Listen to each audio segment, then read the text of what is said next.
திருவள்ளூர் அருகே தீப்பாஞ்சியம்மன் கோவிலில் உண்டியலை உடைத்து 1,00,000 ரூபாய் திருடப்பட்டது அப்பகுதியில் பரபரப்பை ஏற்படுத்தியுள்ளது.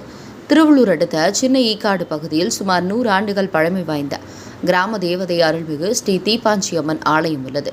இந்த அம்மன் கோவில் தினம்தோறும் பகுதி சுற்றியுள்ள பக்தர்கள் தங்களது நேர்த்திக்கடனை நிறைவேற்றுவது வழக்கம்.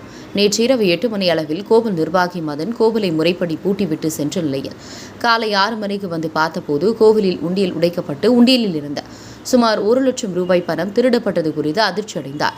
மேலும் கோவிலில் திருடப்பட்டுள்ள சம்பவம் குறித்து புலரம்பாக்கம் காவல் நிலைய போலீசாருக்கு அளிக்கப்பட்ட தகவலின் அடிப்படையில் சம்பவ இடத்திற்கு போலீசார் மோப்ப நாய்கள் விரைந்து வந்து திருடர்களை தேடும் பணியில் தீவிரமாக ஈடுபட்டு வந்தனர்.